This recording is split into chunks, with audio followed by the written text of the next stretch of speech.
Hi, hello, and welcome you all, Makkal. So, welcome back again to our channel. So, class number 5. So, அவர் சென்று 2-3 நாள் வந்து கொஞ்சம் out of ஸ்டேஷனில் இருந்தனால என்னால் கரெக்டாக கிளாஸ் கொடுக்க முடியல. ஆஃப்டர் அந்த ஷிஃப்ட் அனாலிசிஸ்க்கு அப்புறமா ரெகுலராக வர வேண்டியது. ஸோ இனிமேல் ரெகுலராக வரும். திருப்பி ஒன்றே ஒன்று தான், நம்ம எவ்வளோ டிலேவாக வேணால் போகலாம், எவ்வளோ ஸ்லோ வேணால் போகலாம், எவ்வளோ நிறுத்தி நிதானமாக கூட போகலாம். கண்டென்ட்டு ப்ராப்பராக சொல்ல வர சொல்லி முடித்து போகணும். அவ்வளோதான் என்னோடய தாட்டு. ஸோ இதுக்கு ஒன் வேர்ட் சப்ஸ்டியூஷனுக்கு நான் அதுதான் பண்ணேன். கிளாஸ் அதிகமாக இருக்கணும், அல்லது எல்லா கண்டென்ட்டையும் சேர்த்து சொல்லணும், 30 கண்டென்ட்டையும் ஏன் சொல்லணும், ஸ்கிப் பண்ணி இம்பார்ட்டன்ட் மட்டும் சொல்லிட்டு போயிடலாம், 5 கிளாஸில் முடிச்சிடலாம் கிறிஸ்பியாக, அந்த மாதிரினும் ரொம்ப ஸ்லோவாக போகிற மாதிரி.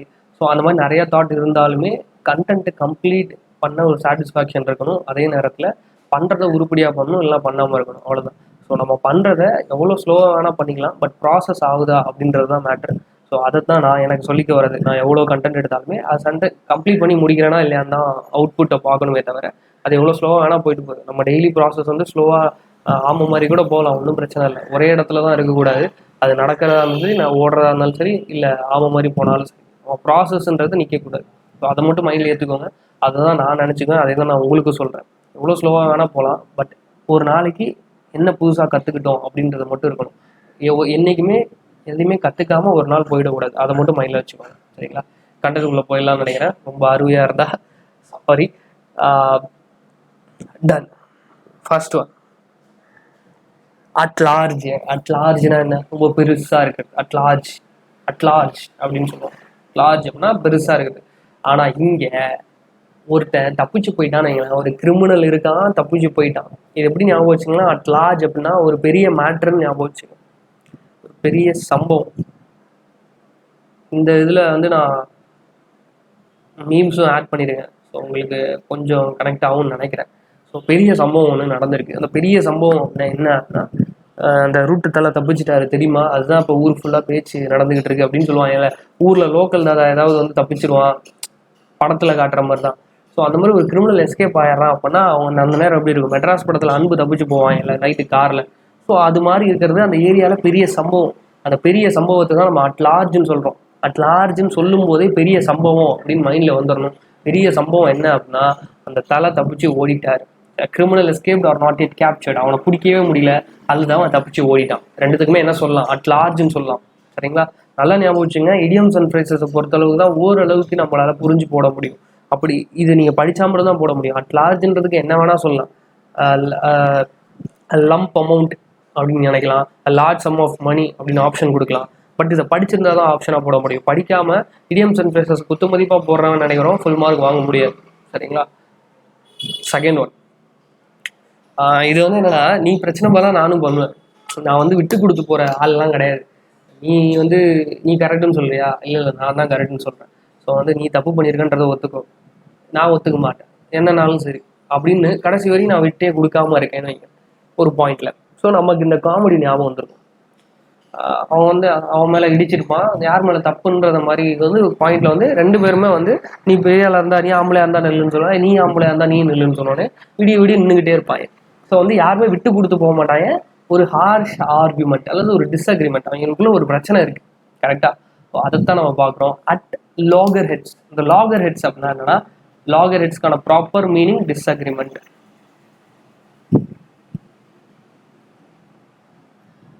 லாகர் ஹெட்ஸ்க்கான ப்ராப்பர் மீனிங் வந்து என்னதுன்னா disagreement. So in conflict with someone அல்லது to disagree strongly. So disagreement எப்படி தான் இருக்குது? ஸ்ட்ராங்காக இருக்குது. ஒத்துக்கவே மாட்டேன்டா, அவன்கிட்ட பேசினாலே எனக்கு ஆகாதுடா, அவன்கிட்ட பேசினாலே சண்டையில் தான்டா முடியுது, அல்லது அவன் அப்படியே எனக்கு நான் என்ன நினைக்கிறேனோ அப்படியே அந்த தாட்டுக்கு ஆப்போசிட்டாக இருக்கான்டா அவன் அப்படின்னு சொல்கிறான்ல. ஸோ இந்த 2 பேரை நல்லா ஞாபகம் வச்சுங்க. அந்த மண்டையும் சந்தானத்தையும் ஞாபகம் வச்சுங்க, கண்டிப்பாக உங்களுக்கு ஞாபகம் இருக்கும். லாகர் ஹெட்ஸ்ன்னும் போது அந்த மண்டை. ஸோ இந்த லாகர் ஹெட் அப்படின்னும் போது இந்த 2 மண்டைகளையும் உங்களுக்கு ஞாபகம் வச்சுக்கிட்டீங்க அப்படின்னா it will be useful for you to connect with the answers. Okay. Third one, at one's wits end. At one's wits end அப்படின்னா என்ன? To be puzzled or not knowing what to do. அதாவது பிட்டுனா என்னன்னா ரொம்ப கிளவராக act பண்ணுறது தான். பிட்டுக்கான meaning பார்த்தீங்கன்னா ரொம்ப கிளவராக ஆக்ட் பண்ணுறது தான். பட் இந்த இடத்துல அட் வாட்ஸ் மீன்ஸ் எண்டுன்னு இருக்குல்ல, ஸோ அந்த கிளவர்னஸே ஒரு இடத்துல முடிஞ்சு போயிடுச்சுன்னு வைங்களேன். நமக்கு விட்டுனா கிளவருன்றதை உங்களுக்கு சினானிம்ஸுக்காக சொல்கிறேன்.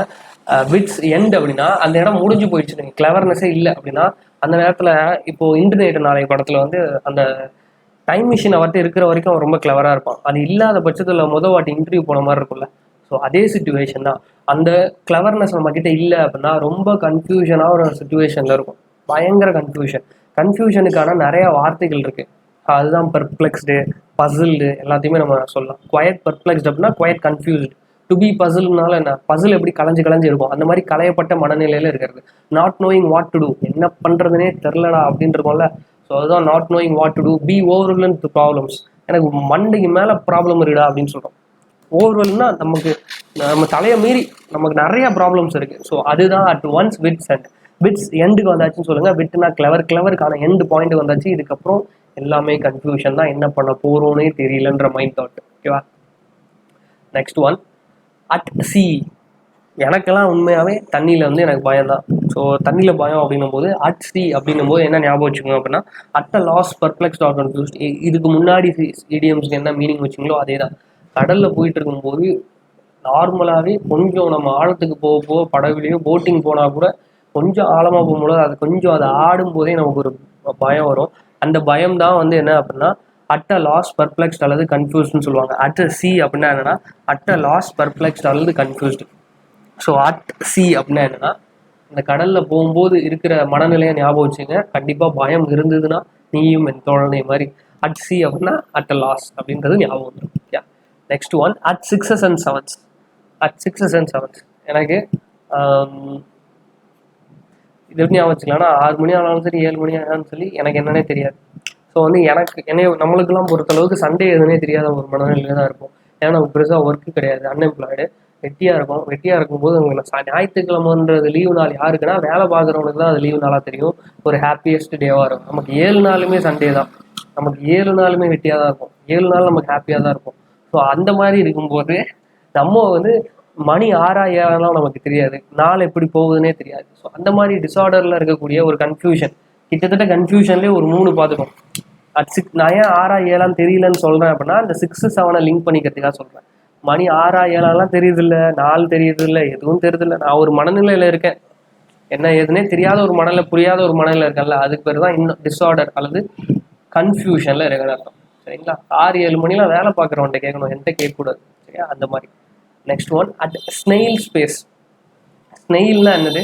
இந்த ஒரு அட்டை படத்தில் உங்களுக்கு தெரிஞ்சிருக்கும்னு நினைக்கிறேன். நம்ம வீட்டில் வந்து ஊர்லலாம் வந்து பார்த்தீங்கன்னா மழை பெய்யும் போது இது வந்து நிறைய பார்க்கறதுக்கான வாய்ப்பு, நத்தைன்னு சொல்லுவோம். ஸோ இந்த நத்தை வந்து ரொம்ப நத்தையோட நத்தையை வந்து பக்கத்தில் உட்கார வச்சு நீங்கள் பார்த்தீங்கன்னா கூட அது நவுறதை உங்களால் கண்டுபிடிக்க முடியாது. ஏன்னா அவ்வளோ பொறுமையாக நவுறும் அது.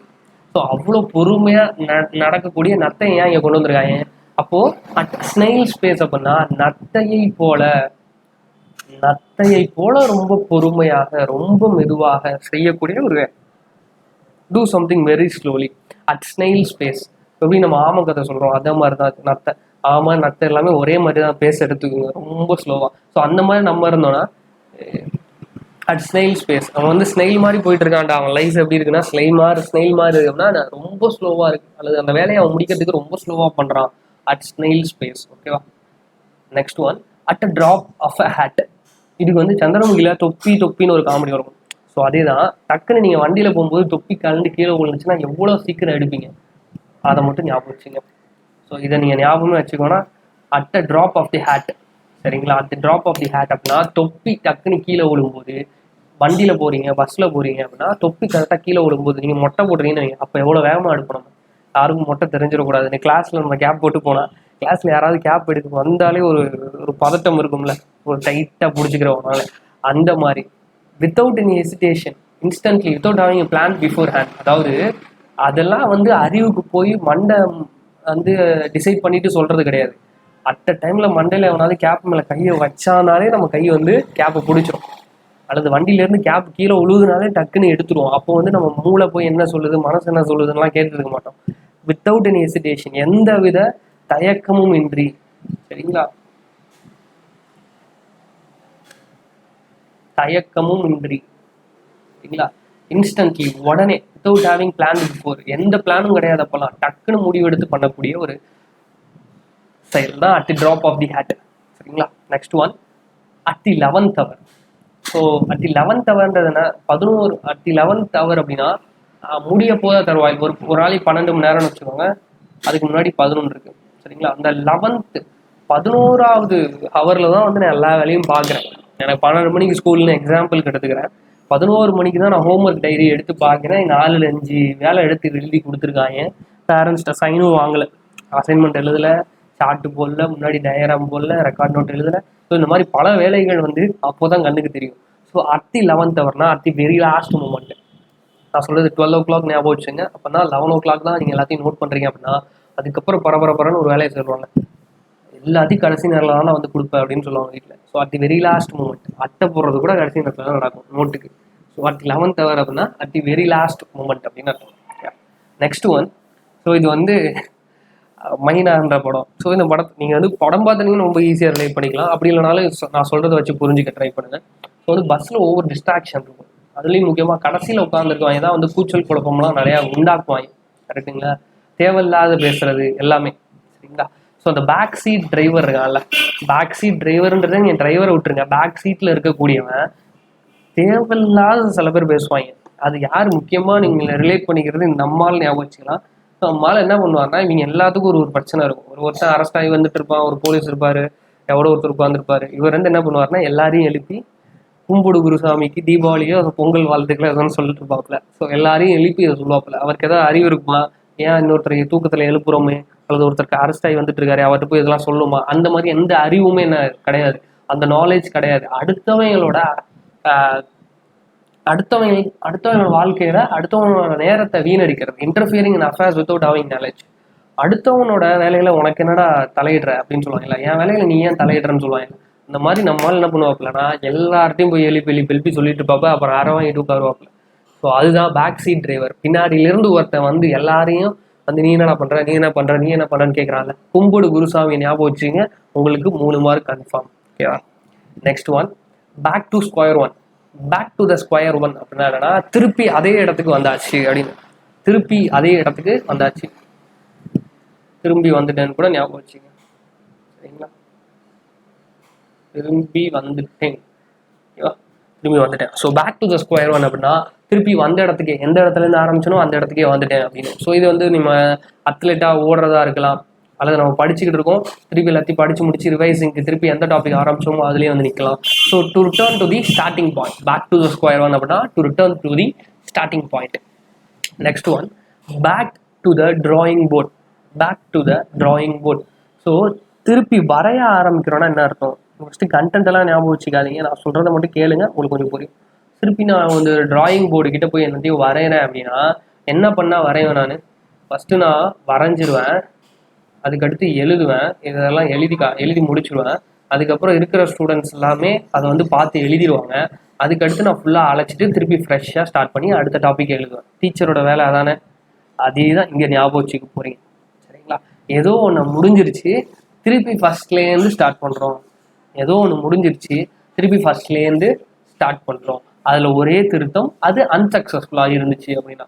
ஒரு ஐடியா எடுத்துக்கிறோம், அந்த ஐடியா முழுசாக முடிச்சதுக்கப்புறம் பார்த்தீங்கன்னா அது சொதப்பலாக இருக்குது. ஸோ திருப்பி அழைச்சிட்டு முதல்லேருந்து பிளான் போடுறான்னு ஒன்றும் இல்லை, வீடு கட்டும்போது ஒரு பிளான் டிராயிங் போட்டு கொடுக்குறோம், அது ரொம்ப சொதப்புது, சிவில் இன்ஜினியராக இருக்கீங்க, திருப்பி இன்னொரு டிராயிங் போட்டு கொடுக்க சொல்லுவாங்கல்ல. ஸோ 2Dயில் இப்படி இங்கே வீடு, இங்கே சமையல் எல்லாம் காட்டுவாங்கல்ல வீட்டில். ஸோ அதுதான் அதே தான் இங்கே. So plan it over again, திருப்பி பிளான் போடு, அல்லது new one must be device, திருப்பி இன்னொன்று நீ யோசிச்சு பண்ணு. Use to indicate that idea has been unsuccessful. இது வந்து அன்சக்ஸஸ்ஃபுல். இந்த 3 வார்த்தையை 3 மீனிங் இருக்குது, நல்லா புரிஞ்சுக்கோங்க. ஒன்று வந்து அன்சக்ஸஸ்ஃபுல், நீங்கள் போட்ட ஐடியா சொதப்பிடுச்சு, அல்லது புதுசாக ஒன்றை போடு, அல்லது திருப்பி ஃபஸ்ட்லேருந்து ஆரம்பி, பிளான் இட் ஓவர் அகெயின், திருப்பி ஃபஸ்ட்லேருந்து. ஸோ நீங்கள் ஒரு சிவில் இன்ஜினியராக இந்த இடத்துல மாறிடணும். Back to the drawing board. டிராயிங்கிற இடத்துல வரைகிறதுல நம்ம ஒன்று தான் படிக்கணும் இப்போ வரைக்கும். ஸோ வரைகிறனும் போது டிசைன் போட்டு கொடுத்தேன், அவன் பிடிக்கலான்ட்டான், திருப்பி ஃபஸ்ட்லேருந்து போடுன்னு சொல்லிட்டான்டா, மேட்ரு ஓவர். ஓகேவா? Next one, bad blood. So பேட்னா என்ன? மோசமான அல்லது ரொம்ப கெடுதலான ரத்தம். ஸோ கெடுதலான ரத்தம் அப்படின்னா யார்கிட்ட இருக்கும்? கெட்டவங்க கிட்டே தான் வரும். அந்த கெட்டவன் பேடு ஞாபகம் வச்சுங்க. கோபமாக இருக்கும்போது, என்மிட்டியாக இருக்கும்போது, வஞ்சகம் மிக்க அல்லது இல் ஃபீலிங் சரிங்களா. ஸோ அந்த ஆங்க்ரி ஃபீலிங்கை, என்மிட்டியை, இல் ஃபீலிங்கை காட்டும் போது ஏத்தாப்புல இருக்க கெட்டவனை குத்துறோம், அப்படின்ற ரத்தம் வருது, அதுக்கு பேர் கெட்ட ரத்தம். கெட்ட ரத்தம் கூகுள் டிரான்ஸ்லேட் பண்ணால் வரும் பேட் பிளட்னு வரும். ஓகேவா? ஸோ பேட் பிளட் வந்து கெட்டவனை தான் அடித்து குத்தி கொலை பண்ணுற மாதிரி படத்தில் காட்டுவாங்க. ஸோ அதை அப்படியே ஞாபகம் வச்சுங்க. Bad blood which it means angry feeling, enmity or ill feeling. ஓகேவா? Next one, ball is in your court. ரொம்ப ரொம்ப பேசிக்கானது. நீங்கள் டென்னிஸ் விளையாடும் போது சரி, அல்லது இது வந்து நார்மலாகவே நிறைய பேர் நம்ம யூஸ் பண்ணுவோம். வந்து கிரிக்கெட் ஆடுறீங்க, நீங்கள் ரன்னராக இருக்கீங்க, அடுத்த ஓவர் முடியுது, நீங்கள் பேட்ஸ்மேன் வரீங்க அப்படின்னா பால் இஸ் இன் யுவர் கோர்ட். இனிமேல் உன் கையில் தான் இருக்குன்னு சொல்கிறோம்ல. எல்லாம் முடிஞ்சிடா, இனிமேல் நீ உன் கையில் தான் நான் அதை ஒப்படைக்கிறேன், நீ தான் அப்படியே அதை பார்த்துக்கணும் அப்படின்னு சொல்கிறோம்ல. அதுக்கு பேர் தான் ball is in your court. That is you have to decide. ஓகேவா? உன் கையில் தான் இருக்குது, நீ தான் முடிவெடுக்க போகிற, முடிவெடுக்கக்கூடிய அத்தாரிட்டி. ஸோ வந்து இதை நம்ம எல்லா இடத்துலையும் யூஸ் பண்ணலாம். இதை நீங்கள் வந்து ஒரு கான்ட்ராக்ட் சைன் பண்ணி உங்களுக்கு மேலிடத்துக்கு அனுப்புகிறாங்கன்னு வைங்களேன், அந்த மேனேஜர்கிட்ட இந்த வார்த்தையை நம்ம யூஸ் பண்ணலாம். பால் இஸ் இன் யுவர் கோர்ட் அப்படின்னா then you have to decide it அப்படின்னு சொல்லலாம். ஸோ ஒருத்தனை வந்து அரெஸ்ட் பண்ணுறாங்க, எஸ்ஐ வந்து சொல்கிறாரு, பிசி இதை நீயே பார்த்து முடிச்சு விட்ரு அப்படின்னு. ஸோ அந்த பிசி தான் என்னது? Deciding authority. அவர் தான் என்னது? பால் இஸ் இன் மை கோர்ட் அப்படின்னு அவர் சொல்லலாம். சரியா? இப்போ நான் தாண்டா எடுக்கணும் முடிவு அப்படின்னு.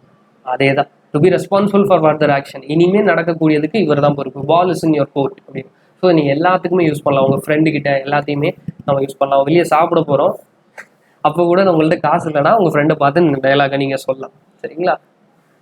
நெக்ஸ்ட் ஒன், இது வந்து என்னென்னா, இந்த கதை எல்லாத்தையுமே கேட்டிருப்பீங்களே. எங்கள் அப்பா பெரிய டான்ஸ் மாஸ்டர், எங்கள் அம்மா வந்து கதையில் வாசிக்கிறவங்க எதுவும் சொல்லிட்டு நாங்கள் ஆடுனா அப்படியே ஊரே அந்த மாதிரி சந்தோஷமா இருக்கும்னு சொல்லும்போது பிரபுதேவா வந்து அதை இமேஜினரி பண்ணி பார்ப்பாரு, உண்மையா என்ன அப்படின்னு சொல்லிட்டு. பிரபுதேவாவுக்கு தெரியும் உண்மையா என்ன நடந்திருக்குன்னு. ஸோ வந்து உண்மை விஷயம் இவருக்கு தான் தெரியும், ஏன்னா அதை அவர் நம்ப மாட்டார். கரெக்டா? அவ்வளோதான். So barking up the wrong tree அப்படின்னா trying to do something in a way that will not work. இது நடக்காதுன்னு தெரிஞ்சும் அதை நம்ம ட்ரை பண்ணி பார்க்குறோம். Trying to do something in a way that will not work. அது ஒர்க் ஆகவே ஆகாது. ஸோ வடிவேல் சொல்றதை வந்து பிரபுதேவா நம்பவே போறது இல்லை.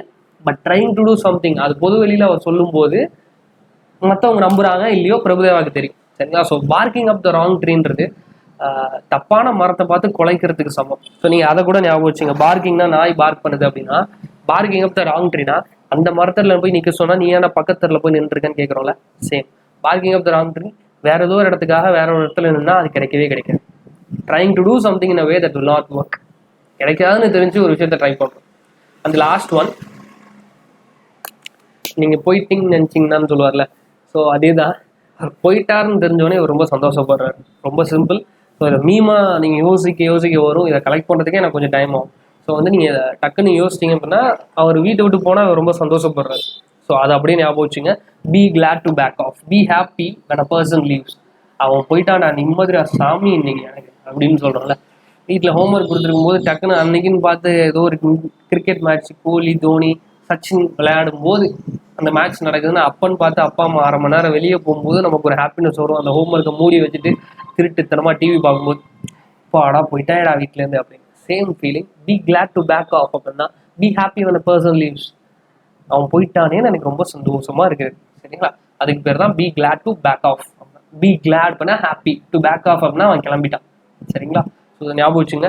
வித்தின் அடுத்த செஷனுமே நம்ம மீம்ல வரும். ஸோ மோரார்லெஸ் நம்ம கொஞ்சம் கொஞ்சமாக கவர் பண்ணிருக்கோம். பி ஆல்ஃபபெட் வந்தாச்சு, இனிமேல் கொஞ்சம் ஸ்பீடாகவே வரும். ஸோ 15 எனக்கு தெரிஞ்சு கலெக்டிவாக பார்க்கும்போது உங்களுக்கு சிம்பிளாகவும் அதே டைமில் டைம் கன்சப்ஷன் ரொம்ப கம்மியாகும். ஒன் வேர்டை விட இது ரொம்ப ஷார்ட் அண்ட் ஸ்வீட்டாக முடிக்கிற மாதிரி இருக்கும். அதே நேரத்தில் படிக்கிற ஸ்பீடு வந்து உங்களுக்கு இன்க்ரீஸ் ஆகும்னு நினைக்கிறேன். நான் கொஞ்சம் ஃபாஸ்ட்டாக தான் போகிறேன். ஸோ உங்களோட suggestions and feedbacks compulsory mandatory தேவைப்படுது. சரிங்களா? தேவைப்படுது. ஸோ கீழே கமெண்ட் பாக்ஸில் செஷனை ஃபுல்லாக முடிச்சுட்டு அதுக்கப்புறமா கமெண்ட் பண்ணுங்க. சரிங்களா? செஷன் எப்படி இருந்துச்சு, எப்படி போகுது, உங்களுக்கு எந்த வகையில் யூஸ்ஃபுல்லாக இருக்கா இல்லையா அப்படின்னாலும் எனக்கு சொல்லுங்கள். சரிங்களா? ஸோ அடுத்த செஷன் டே ஆஃப்டர் டுமாரோ நம்ம கண்டினியூ பண்ணலாம். அந்த ஸ்டாட்டிக் ஜிகே டாபிக்ஸும் ஒன்று நம்ம கம்ப்ளீட் பண்ணிட்டு இருக்கோம். ஜூன் மாதம் எக்ஸாம் இருந்துச்சுன்னா கொஞ்சம் நல்லா யூட்டிலைஸ் பண்ணி இந்த மே மாதத்தை நல்லா யூஸ் பண்ணுங்க. சரிங்களா? ஸோ தேங்க்யூ ஆல் மக்கள்ஸ் and do like, comment and subscribe. முக்கியமாக பெல் ஐக்கானை ப்ரெஸ் பண்ணிக்கோங்க. தேங்க்யூ ஆல் அண்ட் நன்றி மக்கள்ஸ்.